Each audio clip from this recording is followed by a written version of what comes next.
Guten Abend, gut Nacht, mit Rosen bedeckt, mit Näglein besteckt, Schlupf unter die Deck, morgen früh, wenn Gott will, wirst du wieder geweckt.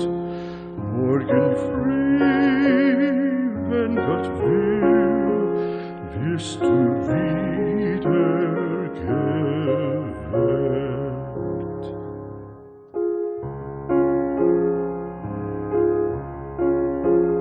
Guten Abend, gute Nacht, von Englein bewacht, die zeigen im Traum dir Christkindleins Baum. Schlaf nun selig und süß, schau im Traums Paradies. Schlaf nun selig und süß, schau im Traums Paradies.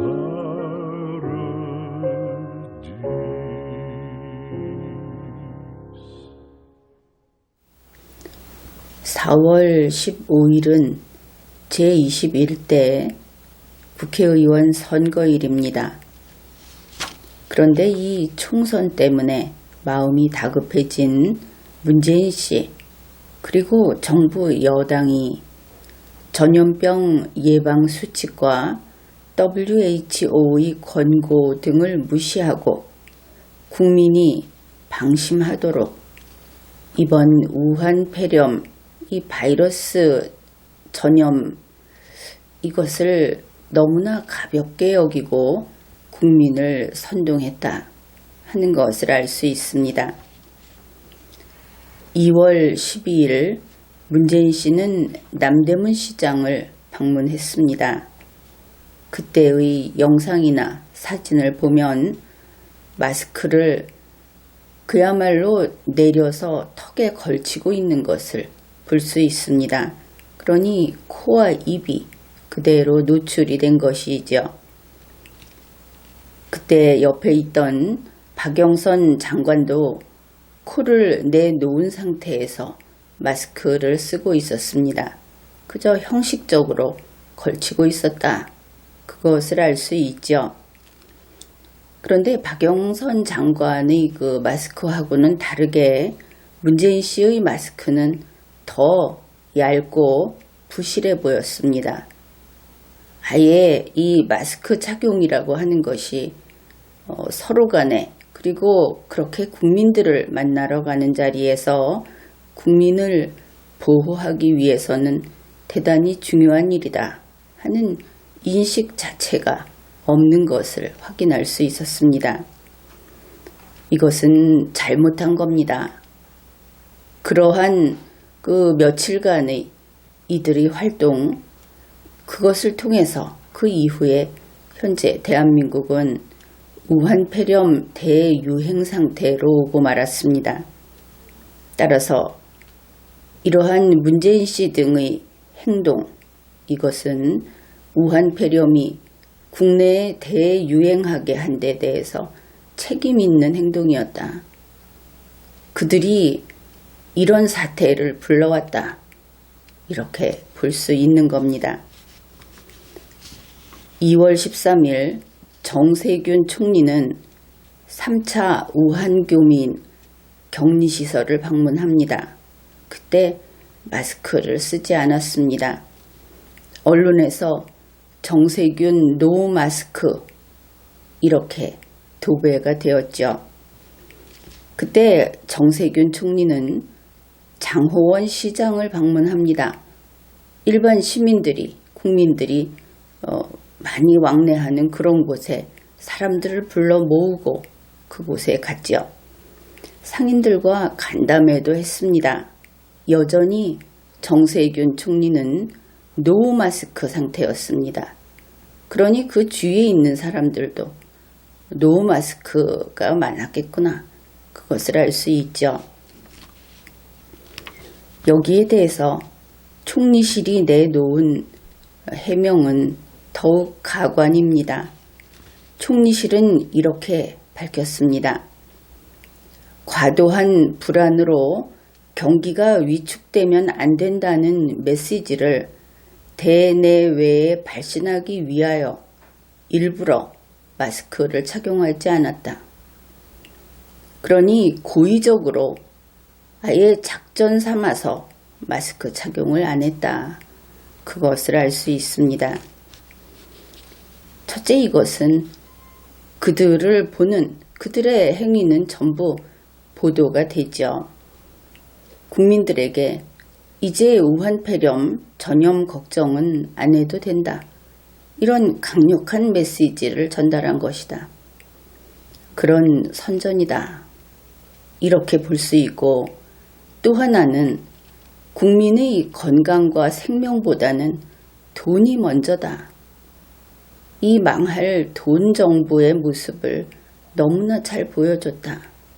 이것 또한 알 수 있습니다. 정세균 총리의 이러한 행보, 이것 또한 우한 폐렴이 국내에 대유행하게 한데 책임을 져야만 할 그런 것이었다. 이렇게 평가를 합니다.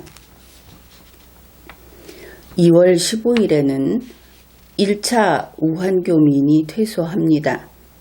그때 진천으로 정세균 총리가 갑니다. 정세균 총리는 박능후 보건복지부 장관, 이시종 충북지사하고 가서 교민들과 만났다. 이렇게 보도가 됩니다. 그뿐이 아닙니다. 정세균 총리는 이제 그 격리시설에서 떠나는 우한 교민들이 타고 있는 버스에 올라가서 교민들을 위로하고 응원했다고 합니다. 직접 버스에 올라가서 접촉했다. 그것을 알 수 있죠. 그런데 이 무렵에 정세균 씨가 마스크를 착용한 사진은 찾아보기가 어렵습니다. 더구나 앞의 총리실의 태도로 보아서 총리실이 마스크 안 쓰는 주의로 나갔다 하는 것으로 보아서 이때도 노 마스크였을 것이다. 이렇게 추측하는 것이 가능하죠. 정세균 총리가 그 버스에 올라갔다 하는 이 뉴스는 뉴스원의 보도 내용입니다. 한겨레 신문도 같은 2월 15일에 이 내용을 보도하고 있습니다. 정세균 총리는 진천에서 돌아가는 교민들을 격려했다. 9대 버스에도 직접 올라가서 교민들과 작별 인사를 나누었다. 그러니까 버스가 쭉 있는데 9대였던 모양입니다. 그 버스에 일일이 올라가서 교민들하고 이별을 나누었다. 이렇게 보도하고 있습니다. 정세균 총리의 이러한 행태, 이것이 얼마나 무지하고 또 과학에 대해서 모르는 행동인가. 쇼를 위해서 또 정치적인 목적을 위해서는 국민의 생명은 항상 후순이구나. 이것을 알 수 있습니다. 물론 이 경우는 자기 자신의 문제가 더 크겠죠. 이렇게 2월 15일에 교민의 버스에 올라가고 했던 정세균 총리는 2월 17일 청와대 혁신성장 업무보고 그 게시물을 보면 문재인 씨와 나란히 앉아 있습니다. 바로 옆자리에 앉아 있는 것을 알 수 있습니다. 다음 날인 2월 18일 제7회 국무회의에 참석을 합니다. 그때도 정세균 총리는 문재인 씨 바로 옆자리에 나란히 앉아 있습니다. 그런데 음성 판정이 나온 이 우한 교민의 19살 아들이 부산의 200번 확진자라는 뉴스가 나왔습니다. 그러니 마스크 안 쓰고 사방을 쫓아다닌 정세균 총리, 그는 몸에 우한 폐렴 바이러스를 가지고 있을 수 있다. 그런 가능성이 크다. 이것을 알 수 있죠. 따라서 정세균 총리는 검사를 받아야 하겠다. 또 지금까지 2주 격리 이론, 그것이 깨어진 지가 오래되었습니다. 그래서 30일 자가격리가 필요하다. 이런 이야기가 나오고 있죠. 그러면 정세균 총리도 30일 자가격리에 들어가야 하겠다. 그것을 알 수 있습니다. 역시 정세균하고 붙어 지낸 문재인 씨도 마찬가지다. 이렇게 볼 수 있겠죠. 그런가 하면 우한 교민이 정세균 총리는 진천으로 갔다고 했는데 아산에서 격리시설을 퇴소할 때 진영 행안부 장관하고 공무원들이 그곳에 갔습니다. 아산 쪽에 간 것이죠. 이들도 노 마스크에 노 장갑에 이렇게 맨손으로 직접 떠나는 교민들에게 종이백에 든 선물을 건네줍니다. 그 선물은 보면은 그 선물 중에 온궁이 빼빼로라고 하는 먹을거리도 들어있다. 행안부 그 게시물에 이런 것이 있습니다. 그런데 앞에서도 이야기했듯이 아무 증상이 없고, 그러니까 이제 쉽게 말해서는 열이 나지 않고 이렇게 되겠죠. 음성 판정을 받은, 그러면서 이 바이러스를 가지고 있는 그런 사람에 의한 감염이 가능하다. 그렇게 우리나라에서는 그런 감염이 발생했다. 이런 뉴스가 나왔습니다. 그러면은 정세균, 진영, 박영선, 문재인, 그리고 국무회의 참석자, 질병관리본부 사람들, 정세균하고 회의를 했던 경제계 사람들, 이들이 그러면은 감염됐을 수 있다. 이렇게 생각해 볼 수 있겠죠.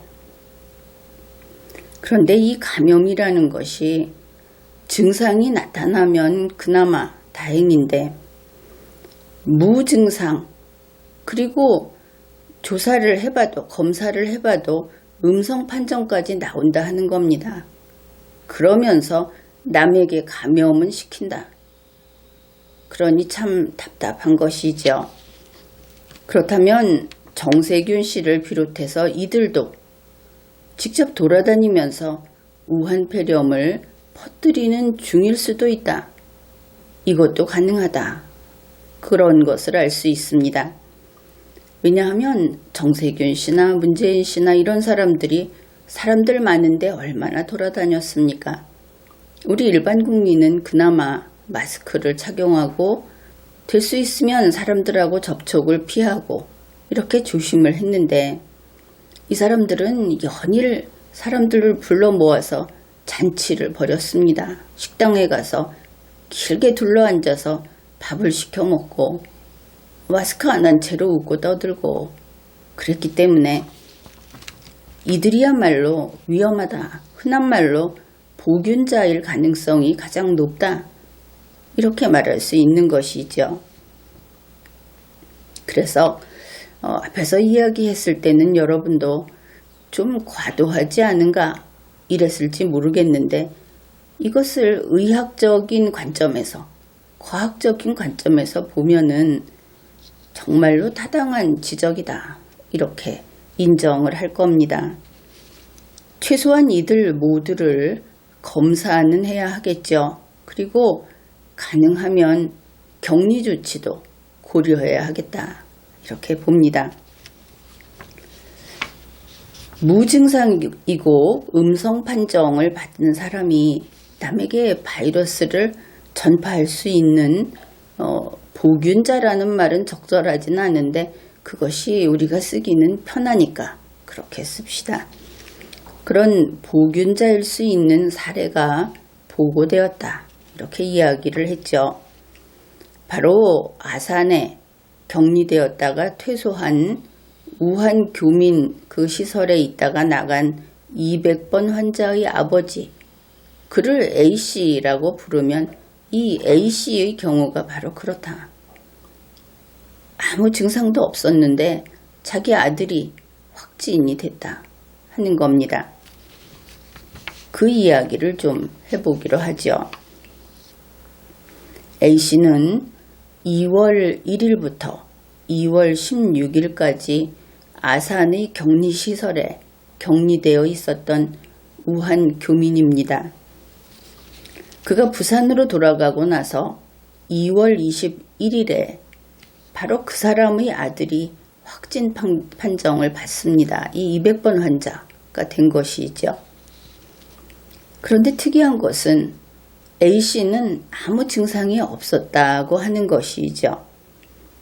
더구나 A씨 부부를 다시 검사를 했는데 2월 22일에 부부 모두 다시 음성으로 나왔다고 하는 겁니다. 게다가 이 19살 된 아들 200번 환자는 해외여행을 한 적도 없고 부산 밖으로 나간 적도 없다고 하는 것이죠. 그러면은 가능성은 두 가지겠죠. 부산에서 감염됐든지 아니면은 이렇게 무증상 음성 판정을 받은 A씨로부터 감염됐든지 이렇게 볼 수 있을 겁니다. A씨는 애초에 격리시설에 있었으니까 좀 더 가능성이 많다 이렇게 볼 수 있겠죠. 우한에서 왔고. 그래서 질병관리본부에서는 200번 환자가 아산 격리시설에서 퇴소한 그 아버지에게 감염된 것으로 이렇게 보고 있는 것을 알 수 있습니다. 그러면 이게 무슨 뜻인가? 아산 격리시설에 있다가 그러니까 우한에서 와서 아산 격리시설에 있다가 나온 이 A씨는 증상이 없고 게다가 음성 판정까지 받았다. 그런데 우한폐렴을 감염시킨다. 이렇게 이해할 수 있는 것이죠. 겉으로 봐서 표시가 없고 검사를 해도 밝혀낼 수가 없다. 그런데 그 어떤 사람 옆에 있으면 감염이 된다. 이런 겁니다. 그런데 이것이 아주 좀 뜻밖의 일이라든지 또 청천벽력같이 그렇게 그냥 무서운 일이라든지 그런 것은 아니다 하는 것을 알 수 있는 그런 정보가 있습니다. 이제 일본의 경우는 일찍부터 무증상 그리고 양성자 이렇게 보면 되겠죠. 무증상 보균자. 보균자라는 표현을 쓰기가 참 그렇게 내키지는 않는데 우리가 이해하기는 쉽죠. 그래서 증상이 전혀 없어도 바이러스가 검출이 되면은 이들을 확진자 수에 포함을 시켰던 겁니다. 그래서 초기에는 일본 측에서 확진자가 좀 많이 나왔죠. 그런데 이와 달리 우리 한국에서는 이러한 무증상 양성 판정이 나온 자, 이 개념이 2월 초까지도 없었다 하는 겁니다. 그러면은 일본의 검사해서 바이러스가 있는가 하는 것을 찾아내는 기술이 좀 더 일찍부터 섬세했다. 그것은 분명해 보이죠. 그리고 거기에서 우리가 알 수 있는 것이 증상은 없지만 바이러스가 있다면 그래서 감염을 시킬 수 있다. 이것을 알 수 있는 겁니다. 그래서 일본은 이런 경우를 관리하고 있었는데 우리 한국은 2월 초까지도 관리를 하지 않았다. 그러면 그 후에 관리했는가? 그것은 불분명합니다. 다만 관리는 했는지 모르겠지만 바로 이렇게 해서 감염된 사례가 발생했다. 이것은 분명하죠. 만일 관리가 안 됐다면 지금 보면 안 된 것으로 그렇게 보입니다. 그러면 무슨 뜻이 되는가? 한국은 겉으로 봐서 열이 많이 난다든지 하는 증상이 없는 사람들, 그리고 이 경우에도 여러 가지가 있습니다. 증상이 없는 중국 쪽에서 오든지 하여튼 외국에서 들어온 사람들, 이런 사람들을 다 검사하지 않았다. 최근에 보니까 우리 한국인도 이거 검사하려면은 뭐 10몇만 원인가 내고 검사를 해야 한다고 하는데, 그러면 검사 훨씬 안 했다는 것을 알 수 있죠. 그런 것하고 또 하나는 증상이 없는데 우한교민 같은 경우는 검사할 기회가 좀 더 있었을 겁니다. 그렇게 검사를 했더니 음성이라는 판정이 나왔다. 이런 사람들 그냥 다 내보냈다 하는 것이죠. 더 이상 관리 안 한다. 그러면 결국 이렇게 무증상 양성자, 아예 놓친 사람들은 말할 것도 없겠지만 이런 사람들이 바이러스를 보유한 채로 그 수많은 사람의 그 인파 속으로 숨어 들어간다든지 그냥 사라져 버렸다. 그것을 알 수 있죠. 아마 본인도 자기가 그 바이러스를 가지고 있다 하는 것을 몰랐겠죠. 우리 정부에서 검사를 해도 안 나왔으니까. 바로 이런 케이스라고 할 수 있는 겁니다. 그래서 이 경우는 무증상 양성자가 감염을 시켰다.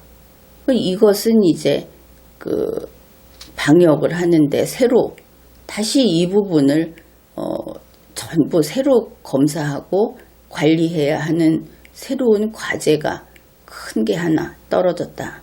그것을 알 수 있죠. 그런데 이제 또 다른 경우가 있습니다. 만일 우한교민 A씨가 정말 바이러스가 없다. 다시 검사를 해도 안 나온다고 하니까 말 그대로 그렇다 하면은 우리가 처음에 생각했던 또 다른 케이스, 그 아들이 외국도 안 가고 부산에만 있었지만 부산에서 감염됐을 수 있다. 이렇게 볼 수 있겠죠.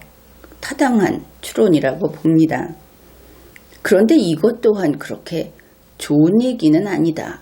그것을 알 수 있습니다. 왜냐하면 부산에서 이번 200번 환자가 첫 사례다 이렇게 이야기를 하니까 감시망 밖에 감염자가 있다 하는 뜻이 되죠. 부산 안에 남에게 이렇게 전염을 시킬 수 있는 바이러스를 가진 사람이 어떤 일정한 어떤 감시망 속에 있는 것이 아니고 마음대로 돌아다니고 있다. 그리고 그를 찾을 단서도 없다. 이렇게 볼 수 있겠죠.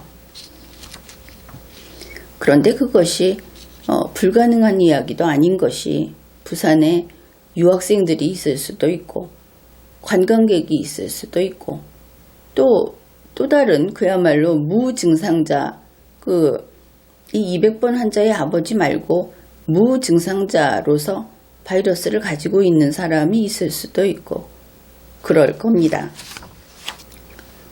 이러한 상황에서 우리는 정부에게 또 답변을 요구할 것이 한 가지 있습니다.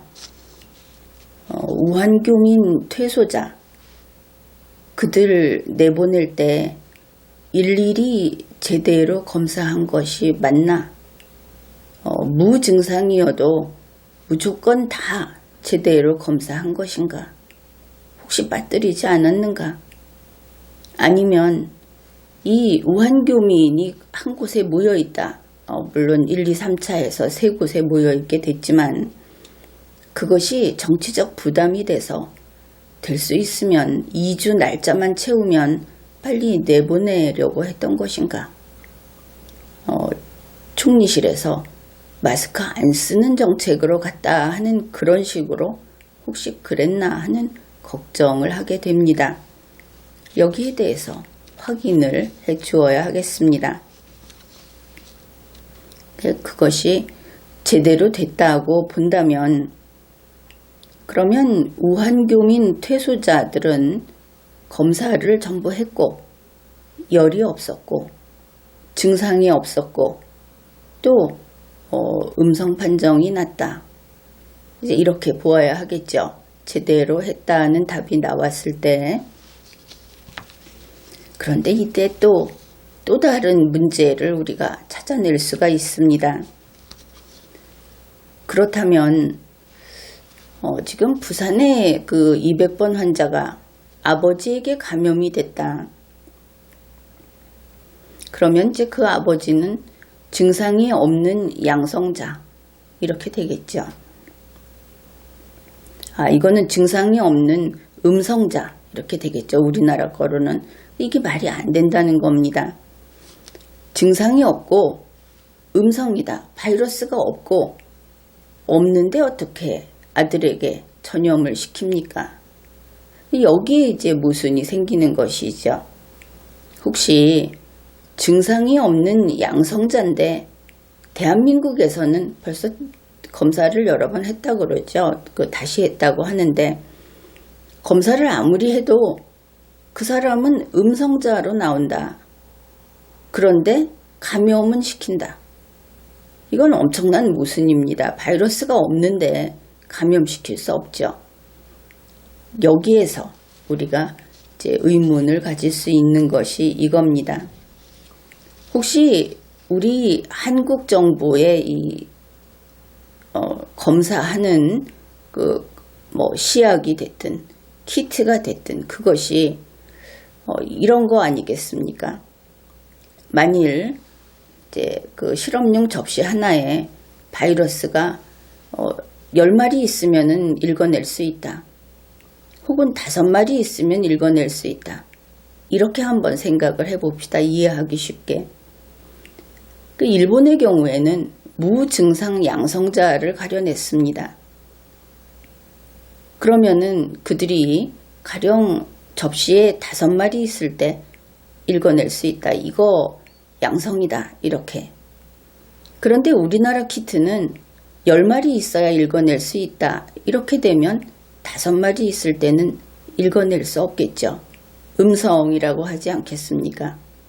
그리고 바이러스가 분명히 있으니까 남에게 전파할 수 있는 겁니다. 아주 자연스러운 그런 의문인 것이죠. 그래서 우리 한국의 그 검사 능력이 한국의 그 시험 키트가 증상이 밖으로 막 나타난다든지 아니면 바이러스가 상당히 증식되어 있을 때만 판정할 수 있는 그런 수준인 것인가? 이제 이것이 궁금해지는 겁니다. 그렇다면 부산 200번 환자 같은 케이스가 설명이 되는 것이죠. 그래서 현재 정부가 쓰고 있는 이 키트 혹은 하여튼 이 판정하는 그 기술 그거를 다시 재검토해라. 재확인해라. 국민으로서는 이제 이런 이야기를 해볼 수 있습니다. 확실하게 확인을 하는 것은 나쁜 일이 아니죠. 지금과 같을 때는.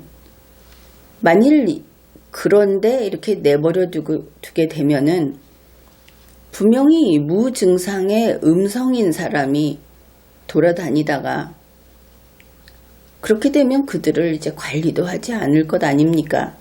동선이 파악이 안 되는 것이죠. 그렇게 돼서 전혀 뜻밖의 곳에서 감염자가 속출할 수도 있는 것이다. 그것은 두려운 일이다. 그러니까 어떻게 정부의 기술을 의심하느냐, 한국 기술을 의심하느냐 이러지 말고 다시 확인해보자. 이렇게 요구를 해야 하겠습니다.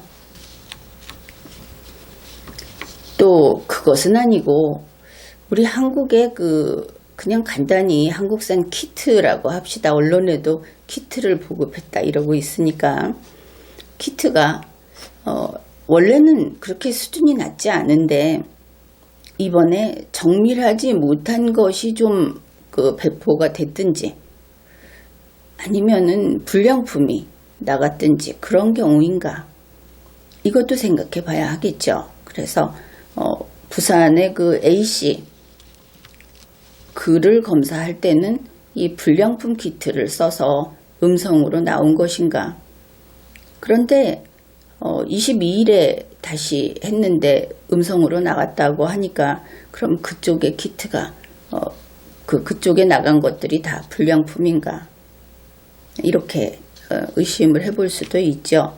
그리고 또 불량 키트가 나갔다고 하면은 전국에서 어디 나갔는지 그것이 불량이어서 결과도 판정 결과도 잘못돼서 음성으로 나간 경우는 몇 건인지 이것도 전부 파악을 해야 하겠습니다.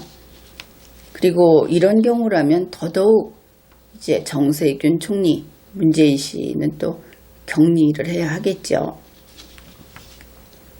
그 다음에 이제 또 다른 새로운 사례 앞에서 이 무증상 음성이면서 전염시키는 이것이 새로운 사례였고 또 새로운 사례라고 할 수 있는 것은 사례라기보다는 우리 한국의 양상이 우한폐렴 양상이 이제 5차 감염까지 나타나는 그런 상태로 됐다 하는 그 부분을 살펴보기로 합시다.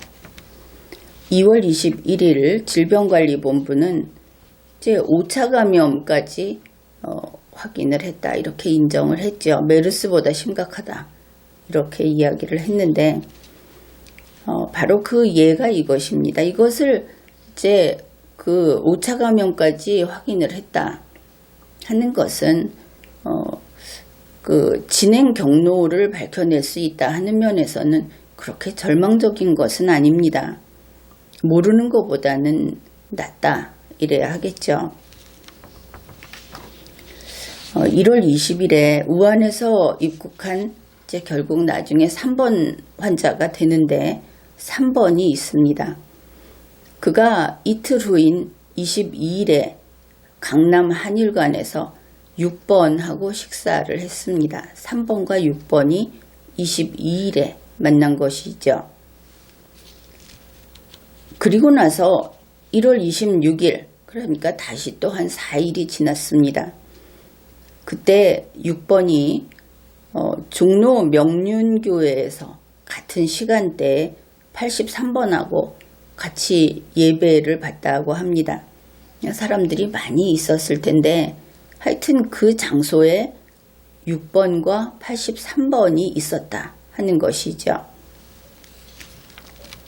근데 질병관리본부는 여기에서 83번이 6번에게 감염됐을 것이다 이렇게 설명을 하고 있습니다. 그런데 여기에는 좀 불분명한 부분이 있다 하는 것을 밝혀두겠습니다. 왜냐하면 같은 시간에 같은 장소에서 예배에 참석을 했는데 CCTV를 보든지 해도 두 사람이 접촉하는 것은 확인이 안 됐다 하는 겁니다. 떨어져 앉아 있었는데 유독 83번이 감염됐다 하는 것이죠. 그래서 질병관리본부는 CCTV가 없는 화장실 같은 곳에서 혹시 접촉했는가 이렇게 보고 있습니다. 그런데 이때는 가능성이 있다 하는 것은 직접 확인을 할 때까지는 거기는 특별히 주의를 기울이면서 계속 살필 필요가 있다. 이 경우에 바로 연결을 시키게 되면 오류가 발생할 수 있다. 이것을 생각해 보기로 합시다. 자, 이렇게 있었는데 1월 26일에 3번이 이제 확진이 됩니다. 이 사람이 첫 번째 감염자라고 해야 하겠죠. 감염이 확정된. 그리고 1월 28일부터 4일 동안 종로 노인복지관의 구내 식당에서 같은 시간대에 29번, 56번, 83번, 136번 이런 사람들이 같이 식당에 있었다는 것이죠. 여기에 우리가 알고 있는 번호는 83번이 들어 있습니다. 그렇죠. 1월 26일에 6번과 같은 공간에서 예배를 받던 83번이 이 복지관 구내식당에 있었다 하는 것이죠. 그리고 나서 1월 30일에 6번이 이제 확진이 됩니다. 3번으로부터 2차 감염이 된 사람이다. 이렇게 볼 수 있죠. 그리고 이어서 이제 6번의 아내가 10번으로 확진이 되고 6번의 아들이 11번으로 확진이 됩니다. 그리고 2월 5일에는 21번이 확진이 되는데 이 사람은 또 그 종로 명륜교회의 교인이라고 합니다. 그러니까 이 사람이 어떻게 연결이 되는지에 대해서는 이번 이 뉴스에서는 밝혀져 있지 않습니다. 그리고 2월 16일에 29번이 확진이 됩니다. 그런데 질병관리본부는 29번이 83번으로부터 감염됐다고 이렇게 설명을 합니다. 결국 29번이 그 4차 감염이 된 것이죠. 그리고 2월 17일에는 29번의 아내가 30번으로 확진이 됩니다. 이 사람이 이제 5차 감염이 되는 겁니다. 그런데 특이한 것은 이 83번의 확진이 상당히 늦다 하는 것이죠. 번호가 83번이면 늦다. 이것을 알 수 있죠. 2월 20일 이후에 이 83번이 83번 환자로 확진이 됩니다. 그러니까 83번은 6번에게서 감염이 돼가지고 이제 이 사람은 3차 감염자라고 지금 알려져 있습니다. 따라서 이것을 보면은 이제 중국 우한에서 들어온 사람으로부터 차근차근 해서 날짜는 좀 뒤엉켜 있지만 5차 감염까지 이제 나타났다. 이것을 알 수 있죠. 질병관리본부에서 밝힌 여기에 따를 때 83번 환자는 1월 26일에 6번하고 접촉은 아직 확인은 안 됐지만 어디선가 접촉했을 것이라고 보고 있는 그런 상황에서 명륜교회에서 예배를 받다. 그때 감염이 됐다. 이렇게 보는 것이죠. 그랬는데 그 확진이 된 것은 2월 20일 이후기 때문에 그러면 처음 이 6번하고 접촉을 한 다음에 25일 정도가 지나서 확진이 됐다. 그것을 알 수 있습니다. 그래서 지금과 같이 5차 감염까지 그러니까 이 계속 감염을 시킬 만큼 바이러스가 힘이 있다 이렇게 보면 되겠죠. 이것을 전문가들은 전파력이 강하다 이렇게 이야기를 하고 있고 이것이 5차까지 간다고 하면은 계속 퍼져나가면서 장기 유행이 될 수 있다. 이제 이것을 알 수 있습니다. 그리고 25일 정도 만에 확진이 됐다 하는 것도 의미가 있다. 이렇게 보겠습니다. 그래서 지금까지 무증상 음성이면서 감염이 가능하다. 일단은 논리적으로는 좀 설명이 잘 안 되는 부분이긴 합니다. 그런데 실제로 200번 환자가 나왔기 때문에 그거 하고 그 다음에 중국 우한에서 온 사람하고 접촉을 한 사람들을 쭉 추적을 했더니 5차 감염까지 가더라. 중간에 끊어지지를 않고 이제 이것을 살펴보았습니다. 지금 이런 상태에서 문재인 정부는 결국 골든타임을 보내버렸다 하는 것이 대체적인 의견입니다. 그런데 여기에서 문재인 씨 그리고 문재인 정부를 우리 국민이 나무랄 수밖에 없는 것이 그들이 전력을 다해서 총력전을 벌였는데 이렇게 된 것이 아니고 손 놓고 있었다 하는 그런 데 있는 겁니다. 사실 문재인 씨에 대해서 이번 우한 폐렴의 국내 대유행은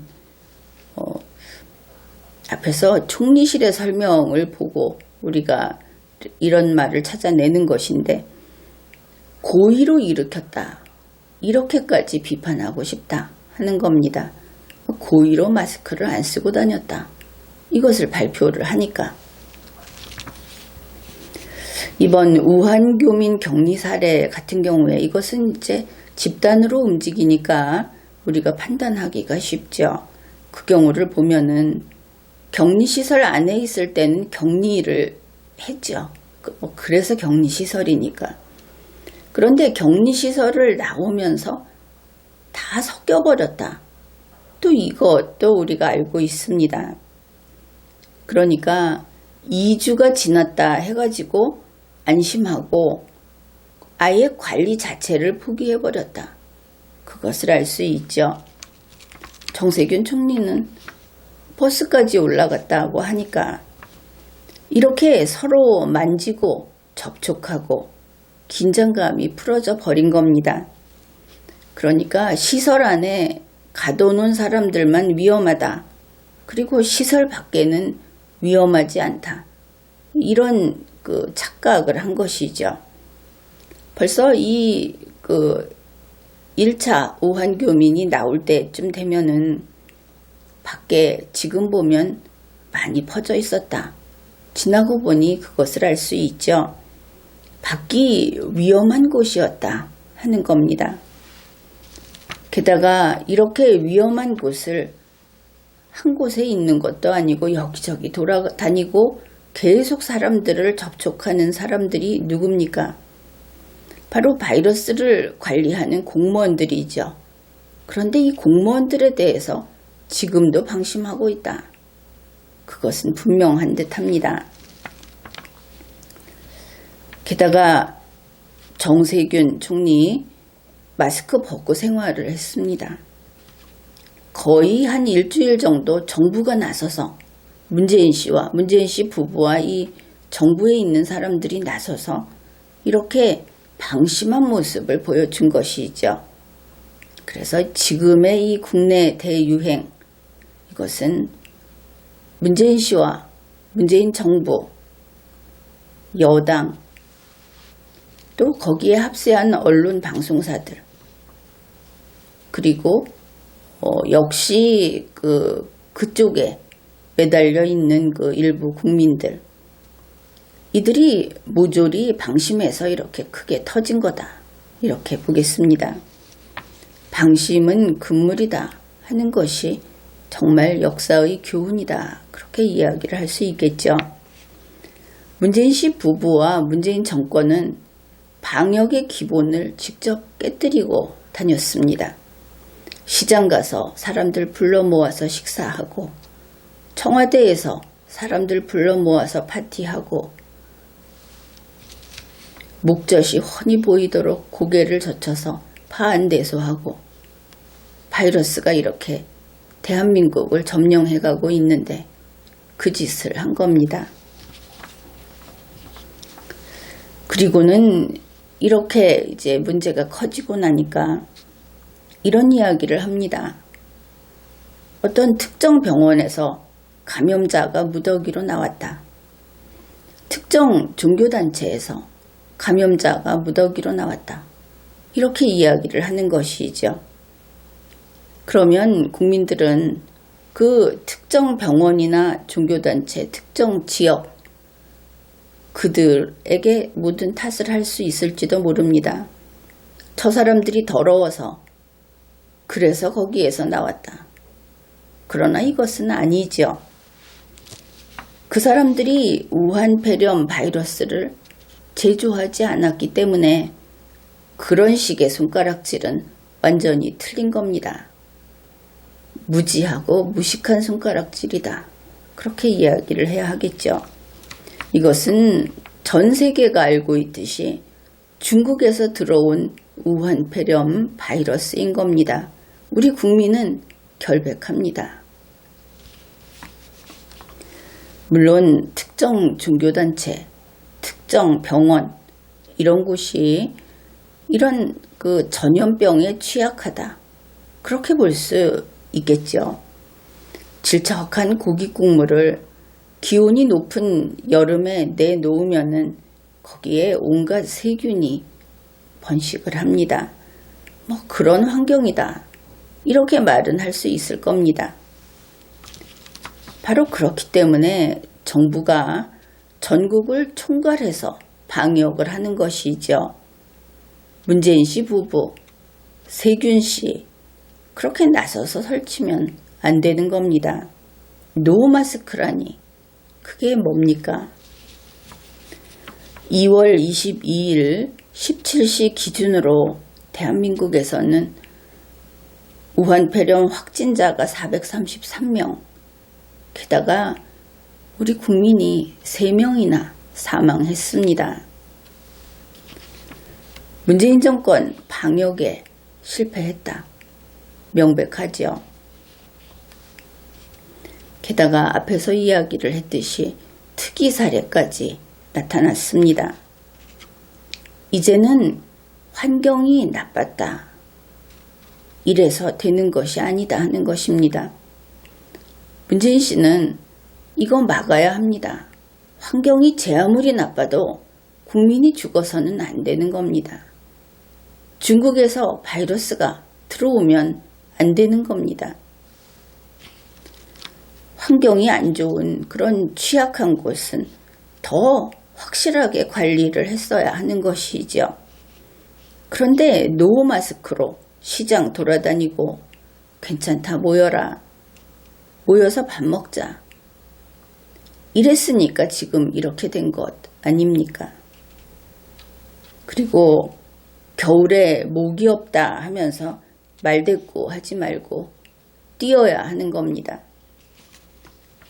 이제 해야 할 일이 수백 배 늘었지만 문재인 씨, 문재인 정부, 장관들 이제 밥도 먹지 말고 잠도 줄이고 뛰어야 하는 겁니다. 질병관리본부의 그 여자 직원 그 사람 얼굴 대가는 것을 보십시오. 그런데 문재인 씨나 김 여사나 전혀 딴판이죠. 초췌해지기는커녕 기름이 번들거립니다. 이거 국민이 다 보고 있습니다. 게다가 문재인 청와대 그리고 정부에서 일하는 공직자들 바이러스를 몸에 숨기고 있으면 격리해야 하겠죠. 상황이 그 정도로 심각한 겁니다. 또 밖에 있지만 이낙연 씨도 이것이 지금 2주 격리로 되지 않는다. 거기다 특이 사례도 나타나고 있다. 그러니 안심할 수 없는 겁니다. 다시 검사를 해야 하겠습니다. 대한민국이 바이러스에게 질 수는 없죠. 그래서 문재인 씨 밖으로 나와서 돌아다닐 일이 아니고 일을 제대로 하고 지금까지 우리가 잘못했다. 그래서 대한민국이 중국 바이러스에게 먹혔다. 사죄하십시오. 지금까지 리걸마인드 연구소였습니다.